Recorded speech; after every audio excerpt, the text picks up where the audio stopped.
Hello everyone, this is Dr. Bill Rawls with an opinion on the opioid crisis.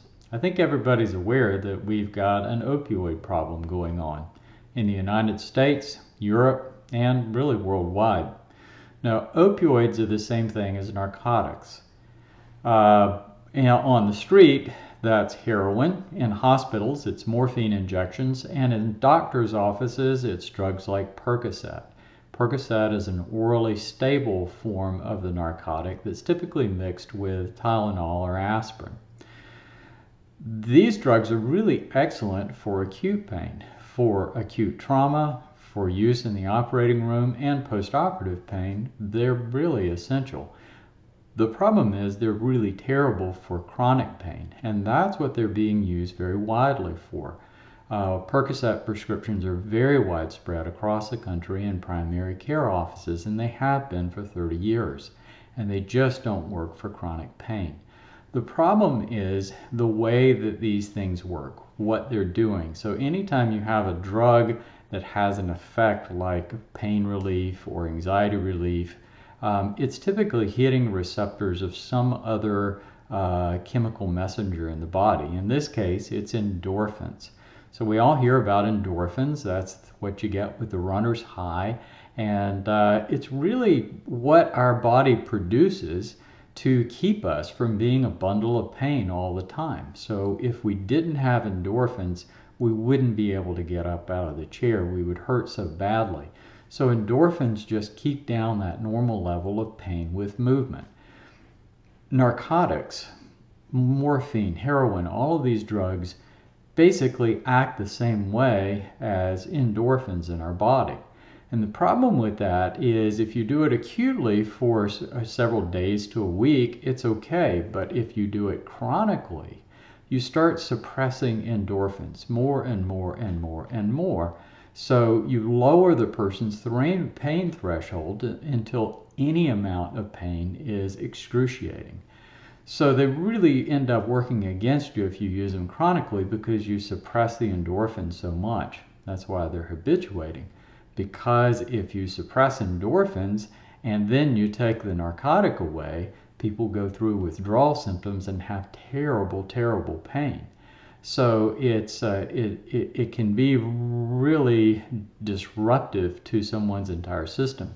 There's good evidence that for chronic pain, for conditions like fibromyalgia, they actually, in the long run, make people's pain worse. And that really makes sense because if you use them on a regular chronic basis and suppress natural endorphins in the body, you need more and more and more of these drugs to work. And of course, you can only take so much. So when somebody becomes habituated to these things, it's a real problem. They not only have pain, but then they also have this habituation with the drug that they deal with. And if they don't get the drug, they're in really bad shape. So it's really widespread. We see it all across the country, and people, once they get going, once they are habituated, they look for higher and higher doses, so they go to stronger and stronger drugs, so there's a higher and higher risk of overdose. The problem with these drugs is that they can suppress respirations. So when you start looking for solutions, you have to ask the question, why do people want these drugs in the first place, especially in such high demand? And it has to do with the fact that we have, in addition to an opioid epidemic, we've got an inflammation epidemic in our country and worldwide for that matter. People are inflamed, they hurt. The foods they're eating, the way they go about life, chronic stress, and all the daily things that come with modern living cause us to have more pain than average. And we don't like to hurt, so we seek out solutions. And the easiest solution is a narcotic. All it takes is one prescription for Percocet to last a month, and somebody will be habituated for a lifetime. It's really, really hard to get off these drugs. So it has become a monumental problem. So when we come back around to addressing the problem, the solution isn't just taking drugs away from people and keeping doctors from prescribing these drugs. The solution is recognizing that people are in pain because of chronic inflammation. We have to change their diet. We have to address stress and other factors that drive inflammation. Herbal therapy is really wonderful for that. And as far as looking for alternatives to narcotics, CBD and possibly different forms of medical marijuana are a much better solution because they're much less addicting. In fact, CBD has no habituating tendencies at all.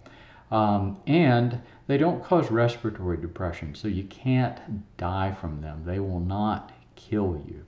So when we look towards solutions to this really bad epidemic problem, we've got to do more than just talk to doctors about not prescribing the drugs. We've got to, as a society, look at the problem and say, yes, we have a bigger problem here, that people are inflamed, they're in pain, and we have to reduce the inflammation and look for better solutions to the problem rather than just knee-jerk response, writing prescriptions for narcotics. So that's all I have for you today. Please be sure to check out our websites and everything that we've got going on at Rawls MD. I've always got lots of information there. Thank you very much. Have a great day.